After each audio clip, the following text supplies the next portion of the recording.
Hi hello ವೀಕ್ಷಕರೇ, ನಮಸ್ಕಾರ friends. ಈ ಒಂದು ನನ್ನ ಯೂಟ್ಯೂಬ್ ಚಾನಲ್ಗೆ ನಿಮಗೆ ಆತ್ಮೀಯವಾದಂತೆ ಸ್ವಾಗತಗಳು ವೀಕ್ಷಕರೇ. ಬಿಳಿ ಕೂದಲು ಸಮಸ್ಯೆಗಂತೂ ಇವಾಗ ದಿನಕ್ಕೂ ದಿನ ಜಾಸ್ತಿನೇ ಆಗ್ತಾ ಇದೆ. ಎಷ್ಟೇ ನಾವು ಪ್ರಯತ್ನ ಪಟ್ಟರು ಇದನ್ನು ಕಡಿಮೆ ಮಾಡ್ಕೊಳ್ಳೋದಕ್ಕೆ ಆಗ್ತಾ ಇಲ್ಲ. ಯಾಕಂದರೆ ನಾವು ಅತಿ ಜಾಸ್ತಿ ಪ್ರಮಾಣದಲ್ಲಿ ಕೆಮಿಕಲ್ ಡೈಸ್ ಅಥವಾ ಕೆಮಿಕಲ್ ಶಾಂಪೂಸ್ನ ಯೂಸ್ ಮಾಡ್ತಾ ಇದ್ದೀವಿ. ಇದರಿಂದ ನಮಗೆ ಏನು ಬೆನಿಫಿಟ್ ಇಲ್ಲ ಹೊರತು ಇದರಿಂದ ಮತ್ತಷ್ಟು ಜಾಸ್ತಿ ಪ್ರಮಾಣದಲ್ಲಿ ನಮ್ಮ ಕೂದಲು ಡ್ಯಾಮೇಜ್ ಆಗುತ್ತವೆ. ಮನೆ ಮದ್ದು ತೊಗೊಂಡು ಬಂದಿದ್ದೀನಿ, ಯಾವ ರೀತಿಯಾಗಿ ಸುಲಭವಾಗಿ ಮನೆಯಲ್ಲೇ ಮಾಡ್ಕೊಳ್ಳೋದಂತ ಬನ್ನಿ ಇವತ್ತು ನಿಮ್ಮನ್ನು ತೋರಿಸ್ಕೊಡ್ತೀನಿ. ಇದನ್ನು ನೀವು ರೆಗ್ಯುಲರ್ ಆಗಿ ಬಳಸ್ತಾ ಬಂದರೆ ನಿಮಗೆ ಇರುವಂಥ ಬಿಳಿ ಕೂದಲು ಸಮಸ್ಯೆಯಿಂದ ಖಂಡಿತವಾಗ್ಲೂ ನೀವು ಪರಿಹಾರ ಪಡ್ಕೊಳ್ತೀರಾ. ಇಲ್ಲಿ ನೋಡಿ, ಒಂದು ಕಬ್ಬಿಣದ ಬಾಳಿಗೆನ ಬಿಸಿ ಆಗೋಕ್ಕೆ ಇಟ್ಟಿದ್ದೆ. ಅದರ ಒಳಗಡೆ ಇವಾಗ ನಾನು ನಿಲ್ಲೆಕಾಯಿ ಪುಡಿನ ಹಾಕ್ತಾಯಿದ್ದೀನಿ. ಡ್ರೈ ಆಮ್ಲಾ ಪೌಡರ್ ಅದನ್ನು ಹಾಕ್ತಾಯಿದ್ದೀನಿ.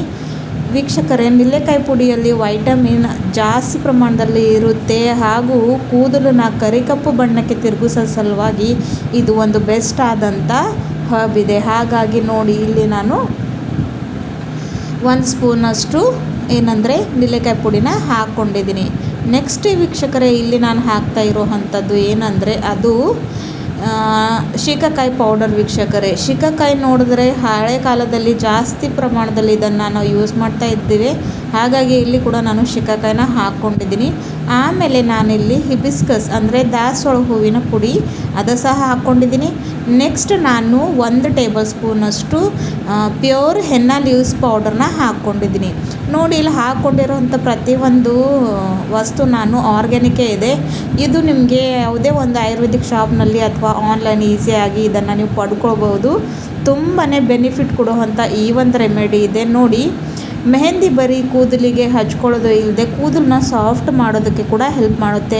ಆಮೇಲೆ ಹಿಬಿಸ್ಕಸ್ ಅಂತೂ ನ್ಯಾಚುರಲ್ ಕಂಡೀಷ್ನರ್ ಆಗಿ ಕೆಲಸ ಮಾಡುತ್ತೆ. ಸೊ ಇದರಿಂದ ನಿಮ್ಮ ಕೂದಲು ತುಂಬಾ ಸಾಫ್ಟ್, ಸ್ಮೂತ್ ಮತ್ತು ಸ್ಪ್ಲಿಟಲ್ಸ್ ಆಗೋದಕ್ಕೆ ಇರುತ್ತವೆ. ಹಾಗಾಗಿ ನೋಡಿ, ಪೂರ್ತಿಯಾಗಿ ಎಲ್ಲವನ್ನು ಚೆನ್ನಾಗಿ ಮಿಕ್ಸ್ ಮಾಡಿಕೊಂಡು ಪೂರ್ತಿ ಇದು ಕಪ್ಪು ಬಣ್ಣಕ್ಕೆ ತಿರುಗೋವರೆಗೂ ರೋಸ್ಟ್ ಮಾಡ್ಕೊತ ಹೋಗಬೇಕು. ಗ್ಯಾಸಿನ ಫ್ಲೇಮ್ನ ಮೀಡಿಯಮ್ ಟು ಲೋನೇ ಇಡಬೇಕು, ಅಂದರೆ ಅದು ಚೆನ್ನಾಗಿ ರೆಡಿ ಆಗುತ್ತೆ. ಇದನ್ನು ಒಂದು ಸಲ ನೀವು ಈ ರೀತಿ ರೋಸ್ಟ್ ಮಾಡ್ಕೊಂಡು ಇಟ್ಕೊಂಡ್ರೆ ಸಾಕು. ಮತ್ತೆ ಯಾವಾಗ ನಿಮಗೆ ಬೇಕು ಅವಾಗ ನೀವು ಜಾಸ್ತಿ ಪ್ರಮಾಣದಲ್ಲಿ ಹಾಗೂ ಸುಲಭವಾಗಿ ಯೂಸ್ ಮಾಡ್ಕೊಳ್ಬಹುದು. ವೀಕ್ಷಕರೇ, ಇಲ್ಲಿ ನೋಡಿ, ಸ್ವಲ್ಪ ಮಟ್ಟಿಗೆ ಯಾವಾಗ ಕಲರ್ ಚೇಂಜ್ ಆಗ್ತಾ ಇದೆ. ಈ ರೀತಿಯಾಗಿ ಸ್ಪೂನ್ ಅಲ್ಲಾಡಿಸ್ತಾನೆ ಇರಬೇಕು, ಇಲ್ಲಾಂದರೆ ಅದು ಸೀದು ಹೋಗುತ್ತೆ. ನೋಡಿ ವೀಕ್ಷಕರೇ, ಕೆಮಿಕಲ್ ಡೈಸ್ ಹಚ್ಕೊಳ್ಳೋದ್ರಿಂದ ಅದರ ರಿಸಲ್ಟ್ ಅಂತೂ ಇನ್ಸ್ಟೆಂಟ್ ಸಿಗುತ್ತೆ, ಆದರೆ ಅದು ತುಂಬಾ ನಮ್ಮ ಕೂದಲಿಗೆ ದುಷ್ಪರಿಣಾಮವನ್ನು ಕೊಡುತ್ತೆ. ಭಾಳಷ್ಟು ಜನರಿಗೆ ಪಿಗ್ಮೆಂಟೇಷನ್ ಪ್ರಾಬ್ಲಮ್ ಕೂಡ ಆಗ್ತಾಯಿದೆ. ಯಾಕಂದರೆ ಕೆಮಿಕಲ್ ಡೈಸ್ ಬಳಸೋದ್ರಿಂದ ಸ್ಕಿನ್ ಮೇಲೆ ಕೂಡ ಎಫೆಕ್ಟ್ ಬೀಳುತ್ತೆ ಮತ್ತು ನಮ್ಮ ಸ್ಕ್ಯಾಲ್ಪ್ ಅಂತೂ ತುಂಬಾ ಡ್ಯಾಮೇಜ್ ಆಗುತ್ತೆ. ಹಾಗಾಗಿ ಆದಷ್ಟು ಮನೆ ಮದ್ದನ್ನು ಹಚ್ಕೊಳ್ಬೇಕು. ಇವಾಗ ನೋಡಿ, ಪೂರ್ತಿಯಾಗಿದ್ದು ರೋಸ್ಟ್ ಆಗಿದೆ ಹಾಗೂ ಕಲರ್ ಕೂಡ ಚೇಂಜ್ ಆಗಿಬಿಟ್ಟಿದೆ. ಇವಾಗ ಇದ್ರ ಒಳಗಡೆ ನಾನು ಒಂದು ಅರ್ಧ ಗ್ಲಾಸಷ್ಟು ಕುಡಿಯೋ ನೀರನ್ನು ಅಂದರೆ ಫಿಲ್ಟರ್ ವಾಟರ್ನ ಹಾಕಿದ್ದೀನಿ. ಅಂದರೆ ಇವಾಗ ನಾವು ಡೈ ಪ್ರಿಪರೇಷನ್ ಮಾಡ್ಕೋತೀವಿ. ಸೊ ನೋಡಿ, ಚೆನ್ನಾಗಿ ಎಷ್ಟು ಮಟ್ಟಿಗೆ ಕಪ್ಪಿರೋಂಥ ರೆಮಿಡಿಲ್ ರೆಡಿ ಆಗ್ತಾಯಿದೆ ಅಂತ ಇನ್ನಷ್ಟು ನೀರನ್ನು ನಾನು ಇಲ್ಲಿ ಸೇರಿಸ್ಕೊತಾ ಇದ್ದೀನಿ.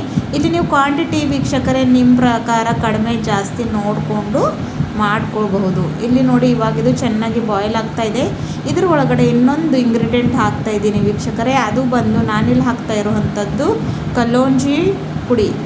ಕರಿ ಕಪ್ಪು ಬಣ್ಣ ಬರಬೇಕು, ಕೂದಲು ತುಂಬಾ ಒಳ್ಳೆಯ ರೀತಿಯಲ್ಲಿ ಇರಬೇಕಂದ್ರೆ ನಾವು ಕಲೋಂಜಿನ ಬಳಸಲೇಬೇಕು. ನಾನು ಭಾಳಷ್ಟು ವೀಡಿಯೋನಲ್ಲಿ ಕಲೋಂಜಿ ಬಗ್ಗೆ ಹೇಳಿದ್ದೀನಿ. ಸೊ ಕಲೋಂಜಿ ಪುಡಿ ಮೊದಲೇ ಮಾಡಿಟ್ಕೊಂಡಿರೋವಂಥದ್ದು. ಸೊ ಅದನ್ನು ಹಾಕ್ಕೊಂಡಿದ ಮೇಲೆ ನೀವು ಇಲ್ಲಿ ನೋಡ್ಬೋದು ಇನ್ಸ್ಟಂಟಾಗಿ ಎಷ್ಟು ಮಟ್ಟಿಗೆ ಕಪ್ಪಿರೋಂಥ ರೆಮಿಡಿಯಲ್ಲಿ ರೆಡಿಯಾಗಿದೆ ಅಂತ. ಸೊ ಅದನ್ನು ಸಹ ಹಾಕ್ಕೊಂಡು ಚೆನ್ನಾಗಿ ಮಿಕ್ಸ್ ಮಾಡಿಕೊಂಡು ಯಾವ ಒಂದು ಕನ್ಸಿಸ್ಟೆನ್ಸಿಯಲ್ಲಿ ನಾವು ಮೆಹಂದಿ ಡೈ ಹಚ್ಕೊಳ್ತೀವಲ್ವ ಆ ಒಂದು ಕನ್ಸಿಸ್ಟೆನ್ಸಿಯಲ್ಲಿ ಇದನ್ನು ಬಾಯ್ಲ್ ಮಾಡ್ಕೊಳ್ಬೇಕಾಗುತ್ತೆ. ಈ ಒಂದು ರೆಮಿಡಿ ಯೂಸ್ ಮಾಡ್ಕೊಳ್ಬೇಕಾದ್ರೆ ನಿಮ್ಮ ತಲೆಯಲ್ಲಿ ಎಣ್ಣೆ ಇರಬಾರ್ದು, ಅಂದರೆ ಆಯಿಲ್ ಫ್ರೀ ಹೇರ್ ಮೇಲೆ ಇದನ್ನು ನಿಮಗೆ ಹಚ್ಕೊಳ್ಬೇಕು ಆಗುತ್ತೆ. ಆಯಿಲಿ ಹೇರ್ಸ್ ಮೇಲೆ ಇದು ಕೂತ್ಕೊಳ್ಳೋ ಹಾಗಿಲ್ಲ, ಅದಕ್ಕೆ ಹೇಳ್ತಾ ಇದ್ದೀನಿ. ಮೊದಲೇ ತಲೆ ಸ್ನಾನವನ್ನು ಮಾಡಿಕೊಂಡು ಚೆನ್ನಾಗಿ ಆಯಿಲ್ ಫ್ರೀ ಹೇರ್ಸ್ ಮೇಲೆ ಇದನ್ನು ಹಚ್ಕೊಂಡು ಒಂದು 2 ರಿಂದ 3 ಗಂಟೆಗಳ ಕಾಲ ಇಡಬೇಕು ವೀಕ್ಷಕರೇ. ಮಿನಿಮಮ್ 2 ಅವರ್ಸ್ ಅಂತೂ ಇಡಲೇಬೇಕು. ಸೊ ನೀವು 3 ಅವರ್ಸ್ ಇಟ್ಟರೆ ತುಂಬಾ ಮತ್ತಷ್ಟು ಎಫೆಕ್ಟಿವ್ ಆಗಿ ಅಂತ ರಿಸಲ್ಟ್ ಇದು ನಿಮಗೆ ಕೊಡುತ್ತೆ. ಸೊ ಒಂದು 2-3 ಗಂಟೆ ಹಚ್ಕೊಂಡು ಇಟ್ಕೊಂಡು ಆಮೇಲೆ ಬರೀ ನಾರ್ಮಲ್ ವಾಟ್ರಿಂದ ತಲೆ ಸ್ನಾನವನ್ನು ಮಾಡ್ಕೊಳ್ಳಿ. 15 ದಿವ್ಸಕ್ಕೆ ಒಂದು ಸಲ ಈ ಥರ ನೀವು ಮಾಡ್ತಾ ಬಂದರೆ ಸ್ವಲ್ಪ ದಿನಗಳ ನಂತರನೇ ನಿಮಗೆ ಇರುವಂಥ ನಿಮ್ಮ ಬಿಳಿ ಕೂದಲು ಸಮಸ್ಯೆ ಹಾಗೂ ಕೂದಲು ಏನೋ ಡ್ಯಾಮೇಜ್ ಆಗಿರುತ್ತಲ್ವ ಅದು ಸಹ ಇಲ್ಲಿ ಸರಿ ಹೋಗುತ್ತೆ.